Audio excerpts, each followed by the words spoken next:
Hoy es miércoles 27 de julio del 2022. Bienvenidos a Contacto Directo. Nuestros invitados son Francisco Jiménez, ministro de Gobierno. El presidente de la Asamblea llamó al Ejecutivo a dialogar con el Legislativo. Hoy se reinstala la mesa de diálogo por los subsidios a los combustibles y una consulta popular que parece el cuento del gallo pelón. También el exasambleísta César Roón, quien dejó el Partido Social Cristiano por su acercamiento con el correísmo y luego dejó el Legislativo porque los asambleístas no sintonizaban con la gente. Hay una nueva reconfiguración de fuerzas políticas. ¿Es esta una nueva oportunidad para sintonizar con el pueblo? Lo vamos a analizar. La actualidad, los protagonistas, el análisis y la información en Contacto Directo.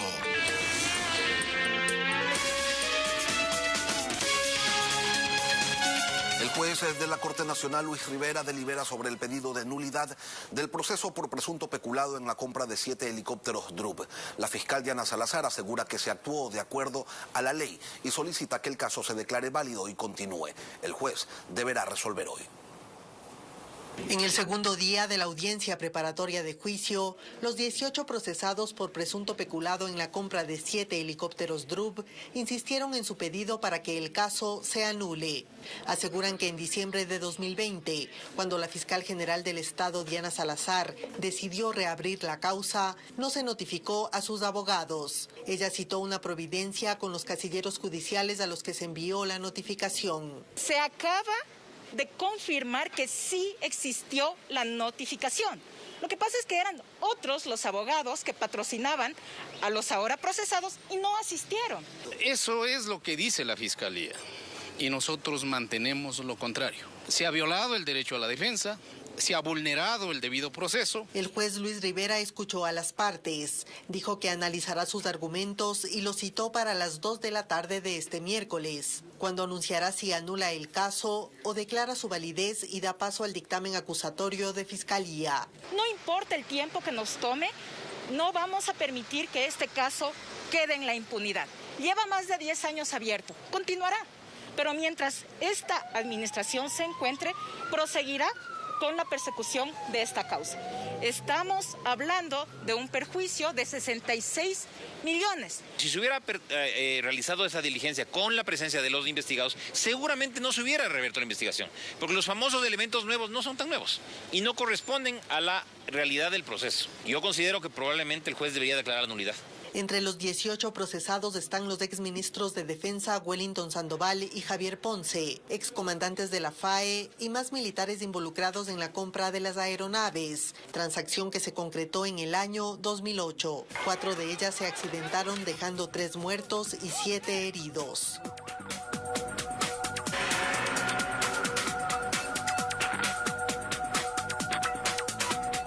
Guillermo Lasso expresó su respaldo y el del gobierno al ministro del Interior, Patricio Carrillo, ante el juicio político que se anunció en su contra en la Asamblea Nacional.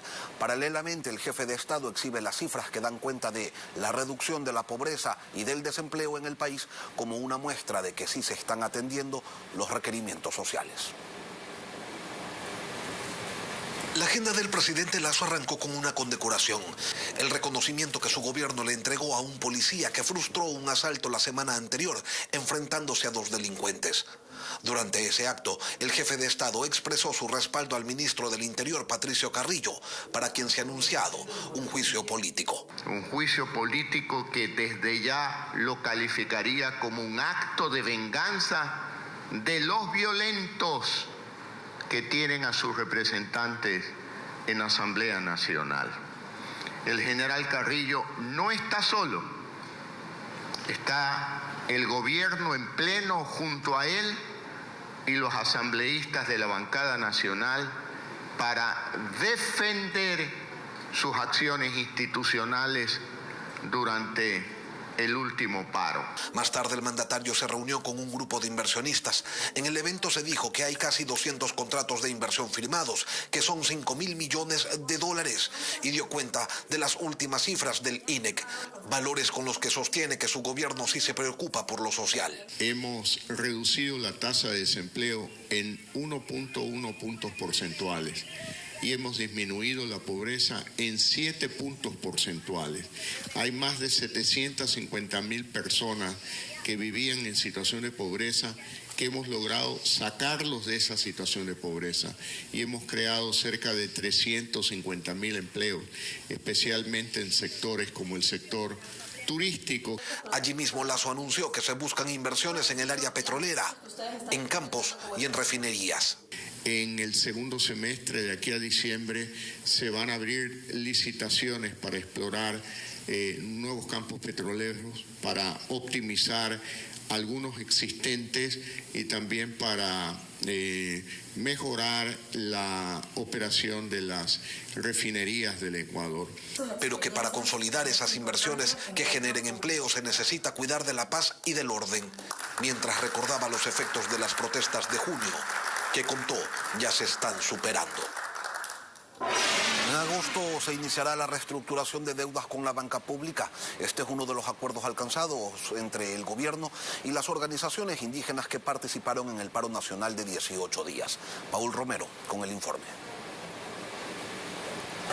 Qué gusto verlo. El presidente del directorio de la Corporación Financiera Nacional, Iván Andrade, señaló que a mediados de agosto iniciará la reestructuración de deudas con la banca pública de todas las personas que tienen créditos vencidos entre $3,000 y $10,000. Automáticamente recupera su clasificación como un deudor potencial A1. Esto le permite inmediatamente poder pedir un nuevo crédito en un Banco Ecuador mismo. El crédito de la oportunidad, si es eso de los valores, o el crédito del 5%.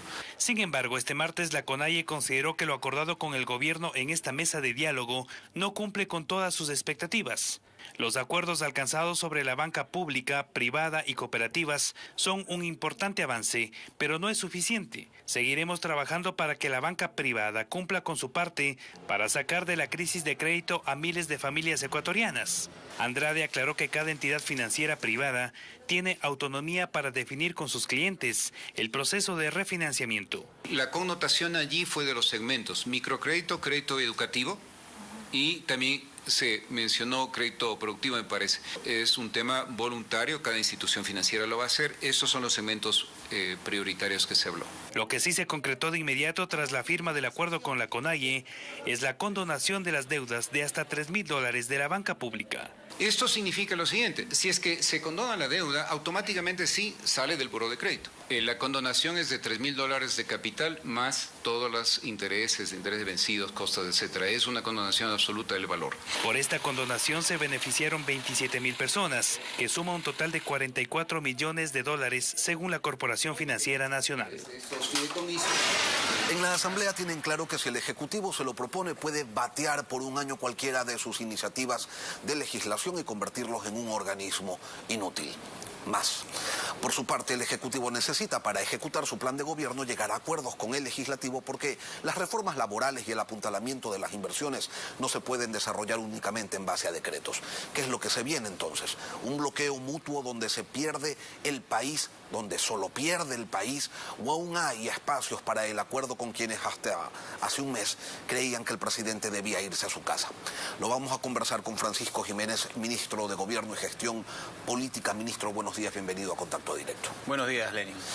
El presidente de la Asamblea ha remitido una carta al presidente Guillermo Lasso, dijo en este espacio que conversó con usted luego de la sesión solemne por la Fundación de Guayaquil y que quedaron en viabilizar un diálogo abierto entre Ejecutivo y Legislativo a partir de la próxima semana. ¿Es así? Sí, efectivamente yo lo vi por casualidad en la sesión del municipio, en la sesión solemne del municipio. Comentamos de la carta. Me hizo conocer pues que había llegado esa comunicación, que igual nosotros ya lo sabíamos. Y le dije que independientemente de lo que haya sucedido en el pasado y de cuáles sean los conceptos que nosotros tengamos como gobierno, pues el diálogo siempre tiene que ser la prioridad del gobierno. El presidente Lasso ha sido muy enfático en que el gobierno no puede renunciar a los diferentes espacios del diálogo, ni con las organizaciones sociales, ni con las instituciones, ni con los actores públicos. Así que en la medida en que este esté planteado sobre bases correctas, que persiga objetivos transparentes y que se prioricen los grandes objetivos nacionales, pues nosotros entonces podremos también participar de ese diálogo. Sin embargo, el gobierno ha señalado en múltiples ocasiones que en la Asamblea piden cargos, ministerios y dinero. Hoy se cumple un mes de que la Asamblea no logró destituir al presidente.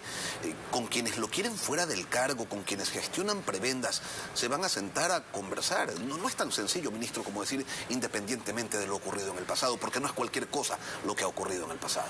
Nosotros y todos los actores políticos tenemos la obligación de actuar bien. Y si bien es cierto, en la Asamblea a veces la coexistencia no ha sido nada sencilla, nuestra obligación es dar solución a los problemas nacionales. Nosotros sabemos lo que se intentó hace aproximadamente un mes en términos de una destitución, intento de destitución espuria contra el señor presidente de la República, fabricando las condiciones para una especie de golpe de Estado institucional. Pero tenemos la obligación, como dije hace un momento, de mirar hacia adelante.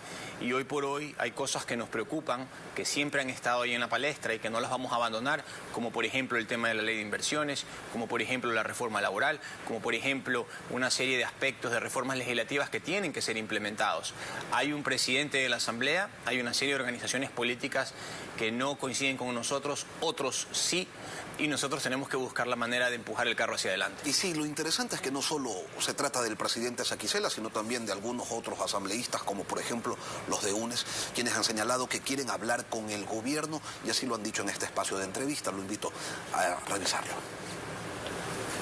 Nosotros no somos irresponsables. Nosotros no podríamos existir como Asamblea Nacional pretendiendo creer que el presidente Lasso no existe. Desafortunadamente existe, y la Asamblea Nacional no se va a alejar del pueblo ecuatoriano. Va a tratar todo lo que le corresponda y no tenemos ningún inconveniente, Lenin, de sentarnos con el Ejecutivo. Bueno, desde el Ejecutivo, el colegislador, viene el tema laboral, que es esencial para el país, 60 años con el mismo código. Esa sería la prioridad, de las reformas al Código del Trabajo. El gobierno ha hablado de una nueva ley de inversiones. ¿A cambio de nada?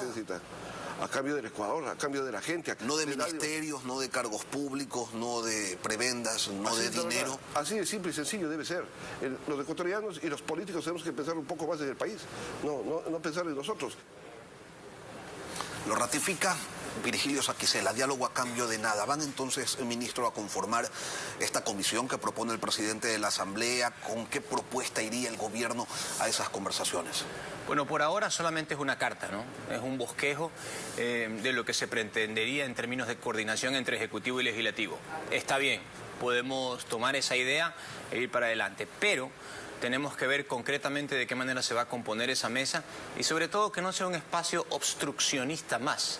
Para nosotros lo importante es que cada diálogo que se establezca arroje resultados positivos, que cada momento institucional que se pueda coordinar entre Ejecutivo y Legislativo tenga como claridad una agenda legislativa. De lo que veía hace un rato de quienes intervinieron, tanto del asambleísta Cabezas como del presidente Saquicela, ambos coinciden en que es necesario entablar ese diálogo ejecutivo y ambos coinciden también en un principio de agenda que podría enfocar la ley de inversiones y lo laboral. Ok, pues bien, si tenemos ahí una coincidencia, empecemos por eso. Trabajemos sobre esos aspectos. De todas maneras, en el tema del proyecto de ley de inversiones no hay mucho misterio, porque con el ensayo anterior quedó muy claro lo que se podía aprobar y lo que estaba siendo un poco más cuestionado. O sea que los elementos hay para poder avanzar. Y del Ejecutivo siempre ha habido predisposición. Lo que sucede es que no nos podemos someter ni a los caprichos ni a los chantajes de nadie. Y en la medida en que sea un diálogo franco, honesto, transparente y sincero, pues nosotros estaremos prestos para impulsarlo. Y ya que estamos hablando de propuestas, el legislador Fernando Villavicencio también les ha hecho una: que se convoque a consulta popular, que se acojan los temas que ya fueron calificados por la Corte Constitucional y que se le proponga al país una asamblea bicameral, que se le resten facultades a la Corte, que se le resten facultades al Consejo de Participación Ciudadana y Control Social. ¿Este tema lo están analizando en Carondelet? Sí lo estamos analizando. Hemos hablado mucho de la consulta popular todo el año. Lo que pasa es que el país no ha dado respiro, o más bien las organizaciones políticas no han dado respiro. Entonces, nunca se ha abandonado la idea de la consulta popular, pero su contenido ha mutado a través del tiempo. Inicialmente aquí mismo conversamos de que era necesario una consulta popular con tres ejes: el eje institucional, el eje económico y el eje de seguridad. Luego, con el incremento de los problemas en materia de seguridad, nos concentramos en una serie de aspectos que estaban enfocados justamente hacia este rubro. Hoy, después de de lo que ha sucedido en el país con las marchas y de este nuevo espacio de posible coordinación entre el Ejecutivo y el Legislativo, el asunto institucional retoma fuerza. Lo que está claro es que hay una coincidencia también entre actores políticos de que necesitamos una reforma institucional. Tenemos que terminarlo de definir en los próximos días. Nosotros no vamos a seguir danzando alrededor de la paila eternamente y vamos a definir un contenido seguramente de aquí en las próximas semanas. Usted en junio dijo, habrá consulta popular antes de diciembre de este año. Eso ya no se mantiene. Bueno, nosotros tenemos un contenido que está, como le digo, bastante definido. Tenemos que tomar una decisión, debemos hacerlo en las próximas semanas. O sea, ¿tienen las preguntas listas? Nosotros tenemos las diferentes versiones de preguntas listas. Tenemos la versión enfocada en materia de seguridad, tenemos la otra que se refiere a los temas institucionales, económicos y de seguridad también. ¿Qué es lo que los detiene, ministro, entonces? ¿El hecho de saber mermado el capital político del gobierno y el temor a perder en las urnas? No, la prioridad de los temas y lo que es más importante para el pueblo ecuatoriano. Eso es lo que fundamentalmente nos detiene. Pero lo otro también cuenta. Obvio que lo otro también cuenta. Esto es política y la política se gana con votos, sea en la asamblea o sea en la calle. Por lo tanto, hay que tomar en cuenta cuál es el movimiento, o mejor dicho, la percepción y el sentimiento del votante en el momento en que se envía la consulta popular. Esto no puede ser un referéndum aprobatorio o desaprobatorio del gobierno. Esto tiene que ser un referéndum que vaya destinado a dirigir y sobre todo a solucionar los grandes problemas nacionales. La ley de comunicación ya está en manos del gobierno. ¿La van a vetar totalmente o se expondrán a la posibilidad, o expondrán al país a la posibilidad de que la asamblea se ratifique en el texto original? El presidente ha sido muy enfático en el tema de la ley de comunicación, del proyecto de ley de comunicación. Él ha dicho que tal como está planteado ese proyecto no está de acuerdo. De todas maneras, estando los medios, siendo ellos los principales involucrados en lo que tiene que ver con la ley de comunicación, lo más probable es que el presidente, tal como lo ha señalado, haga un foro, recoja las diferentes opiniones, establezca una serie de conclusiones y en función de eso tome la determinación. Si le da, por ejemplo, la oportunidad a la Asamblea de enmendar el documento que ha enviado, vetándola parcialmente, o si es que definitivamente la veta totalmente. Pero su visión es totalmente distinta de lo que se ha aprobado por ahora por la Asamblea. Ministro, hoy se retoman las mesas de diálogo con las organizaciones sociales. CONAIE, FENOCIN y FEINE presentaron una propuesta de focalización que llama la atención porque establece 3 sectores. Uno que pagaría precios reales sin ningún subsidio, los transportistas que recibirían el combustible al precio actual y el sector agrícola que tendría una gasolina de $2.10 y un diésel de 1.50. El gobierno pidió tiempo para analizarlo y entendemos que hoy ya tienen lista una respuesta. Sí, hoy pues los especialistas tienen una idea bastante clara del asunto. La focalización no es un tema sencillo porque conceptualmente se la puede definir, pero es en el momento de la implementación y de los controles cruzados que el asunto a veces se complica un poco. Este no es un tema nuevo para el gobierno, ha venido siendo analizado durante varios meses y le podría decir que hasta años a todo el país estamos claros a estas alturas que le podría convenir un escenario de focalización de subsidios porque le va a permitir ahorrar dinero, pero tenemos que hacerlo de tal manera que esto no derive ni en mercado negro ni en contrabando. Para eso, hoy día justamente se reúnen en la mesa, se están en la mesa, al igual que la de control de precios también, se tomará la definición que más convenga al país. Con su propuesta. Nosotros tenemos nuestra propuesta, hay personas del Ministerio de Energía y Minas, de Petroecuador y las diferentes instituciones que tienen una claridad sobre por dónde podemos ir y por dónde no. Veamos qué es lo que arroja hoy día a la mesa de diálogo, estamos optimistas de que se pueda llegar a un acuerdo y si no, pues en el momento en que no se puede materializar un acuerdo entre las mesas, eso pasa a una mesa de coordinación que es la que se revisa al final. Pero, ¿sirven de algo estas mesas de diálogo, estos acuerdos que se firman? Y se lo pregunto pensando en el comunicado de CONAIE de ayer, en donde señalan que, más allá de que se cerró la mesa de banca pública y privada, dicen, señores, yo firmé esto, pero no estoy de acuerdo. Para nosotros, los acuerdos son los acuerdos. La palabra es la palabra. Y el diálogo tiene que ser respetado, porque aquí no estamos hablando solamente de que se sienta el gobierno con las organizaciones sociales a definir un documento que luego el día de mañana tal vez no me gusta tanto. Aquí están de por medio 18 millones de ecuatorianos. Para nosotros, lo firmado en la mesa 2, que tiene que ver con banca pública y privada, es absolutamente vigente. Es más, yo aquí tengo el documento que permite tener claridad sobre las firmas de quienes participaron. Aquí está la CONAIE, aquí está también la FENOCIN, aquí está también la FEINE y hay una serie de elementos dentro del acta de la mesa técnica que se adoptaron el 18 de julio. Por lo tanto, para mí el acuerdo reviste toda la seriedad del caso, tiene que ser respetado. Y claro, lo bueno es enemigo de lo perfecto. Lo perfecto, desde el punto de vista de las organizaciones sociales, sería que se adopte todo lo que ellos solicitaron. Pero en ese caso, estuvieran gobernando ellos y no nosotros. Y aquí no se trata de que gobierne el uno y no el otro. Aquí se trata de que los acuerdos se llevan a cabo para algo y es una síntesis de lo que aspiran ambas partes. Ese es el principio de cualquier tipo de negociación. Por lo tanto, debemos seguir avanzando, debemos seguir trabajando en las otras mesas. Los acuerdos sí sirven, el diálogo también, pero debemos entender que no siempre se puede obtener todo lo que se quiere, pero aún así lo que se ha acordado es muy bueno para el país. Francisco Jiménez, ministro de Gobierno, gracias por acompañarnos hoy aquí en Contacto Directo. Gracias a usted, Lenin. Y al volver, César Roón, ex asambleísta independiente. La Asamblea tiene una nueva composición, una nueva organización, aunque con baja aceptación. ¿Continuarán primando los intereses de los partidos o se sintonizarán con las demandas ciudadanas, que son múltiples, por cierto? Ya regresamos. El pasado 13 de marzo, César Roón renunció a la dignidad de asambleísta y en su última alocución en el seno del Legislativo indicó lo siguiente. Hemos perdido la sintonía con el pueblo porque estamos encerrados en estas cuatro paredes. El Ecuador se cae en pedazos. ¿Cuándo va a venir la reforma de la seguridad social? ¿Cuándo va a venir una posible reforma a la Constitución? ¿Está esta asamblea preparada para una reforma constitucional? Aquí tiene que subir todos los años el presupuesto para salud y educación constitucionalmente. ¿Qué pasa cuando decrece la economía? De eso tenemos que preocuparnos, de hacer lo que se tiene que hacer, de terminar con los intereses particulares, con los intereses de las organizaciones políticas. En estas condiciones es mejor cerrar esta asamblea. Me voy con la frente en alto. Les deseo suerte a todos, pero lo que más les deseo es que hagan y se sintonicen con lo que pide el pueblo ecuatoriano. Tiempo y cosas han pasado desde entonces y hoy nos acompaña César Roón. Le damos la bienvenida a Contacto Directo y le queremos preguntar, ingeniero, si cree todavía que es mejor que la Asamblea cierre sus puertas y que sus integrantes se dediquen mejor a otros asuntos. Gracias, Lenín. Buenos días. Qué gusto. Me mantengo en esa posición porque han pasado 5 meses desde que me fui de la Asamblea y nada ha cambiado.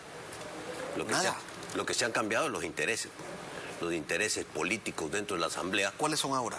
Que terminan con todas las autoridades. Ahora hay nuevas autoridades, pero la Asamblea sigue en cero, pues. La Asamblea sigue en cero de espaldas al pueblo ecuatoriano. La Asamblea ni siquiera tiene el día de hoy con las nuevas autoridades, esta nueva Asamblea, entre comillas, ni siquiera tiene una agenda, no tiene prioridades, no se sabe por qué camino va a tomar. Y claro, lo más fácil es decir, queremos conversar, queremos dialogar. La última recomposición de las autoridades legislativas, ¿qué es lo que denota, César? Porque trabajo por el país no es. Es una lucha por el poder, una lucha por el poder. Miren, Neni, aquí tenemos que dejar de ser ingenuos en el Ecuador. Si los últimos días de la protesta social virulenta en las calles que quería tumbar al gobierno del presidente Lasso hubieran tenido esta composición de la Asamblea, esta que tienen ahora, seguramente hubiera tomado otro camino este país. Hoy, la protesta social o los grupos radicales del Ecuador que siguen queriendo tumbar al gobierno, tienen la calle y ahora tienen la Asamblea. Así es que dialogar es comprar tiempo para volver a organizarse, para volver a confrontar en un tiempo prudencial. Para perfeccionar el golpe. Para perfeccionar el golpe, como usted lo ha dicho. Ahora, llama mucho la atención que un mes después de haber intentado sacar al presidente de la República de su cargo, en la Asamblea haya voces que dicen, presidente, dialoguemos. Cualquiera hubiera pensado que tenían una hoja de ruta bastante clara, pero al parecer no encuentran palo en que ahorcarse. Hace un mes todos eran malos. Todo era palo y piedra, a garrotazos. Así no se construye un país. Los malos se hicieron buenos hoy día y los buenos se hicieron malos. ¿Cómo es? ¿Dónde está la agenda? ¿Sobre qué vamos a conversar? Es una vergüenza que la Asamblea Nacional no tenga una agenda. Vamos al diálogo, sí, sobre estos puntos. ¿Qué son prioridades para el país? ¿Trabajo? ¿La Asamblea genera leyes que dan trabajo? No. ¿La Asamblea genera leyes que generan estabilidad y seguridad a los ciudadanos? No. ¿La Asamblea genera leyes para traer inversión y oportunidades para los ecuatorianos? No. ¿De qué agenda estamos hablando, Lenín?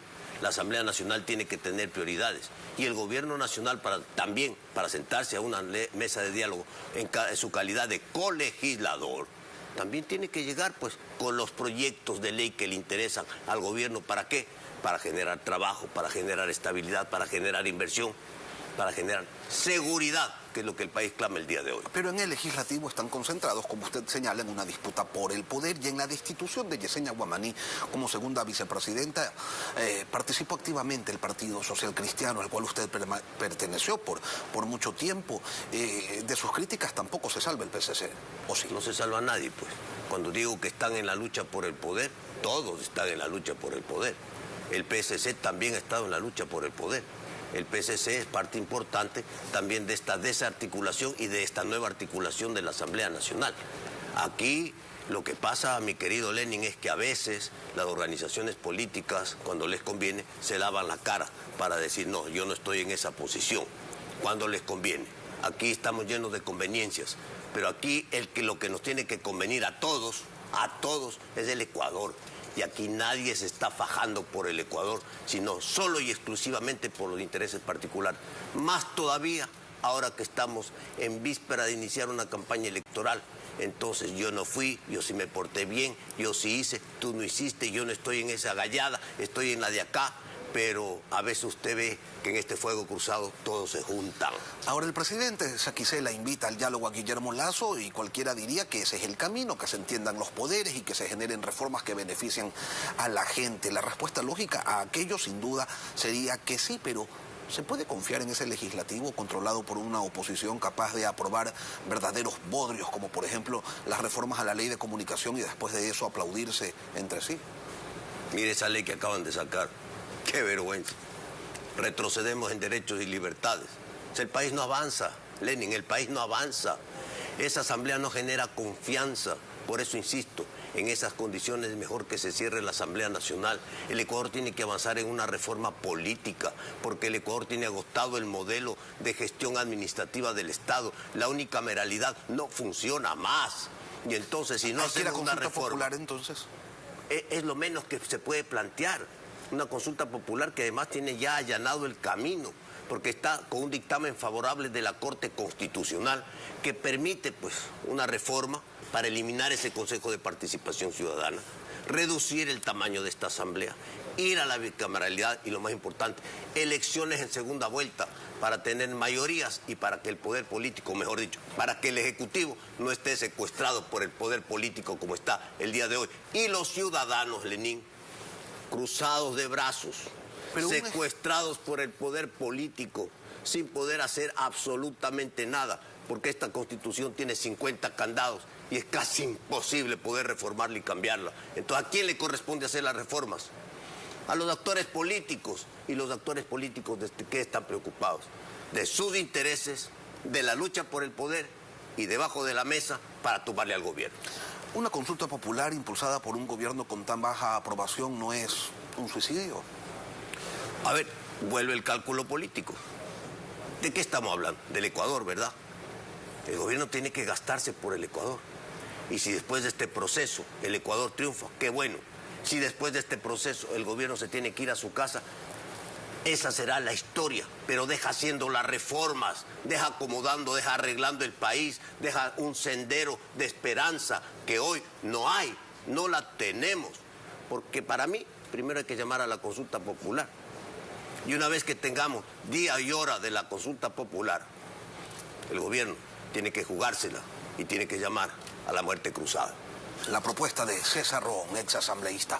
Gracias por acompañarnos, ingeniero, hoy aquí en Contacto Directo. Así terminamos las entrevistas, pero las noticias continúan en Televistazo, en la comunidad. Gracias a todos por su sintonía.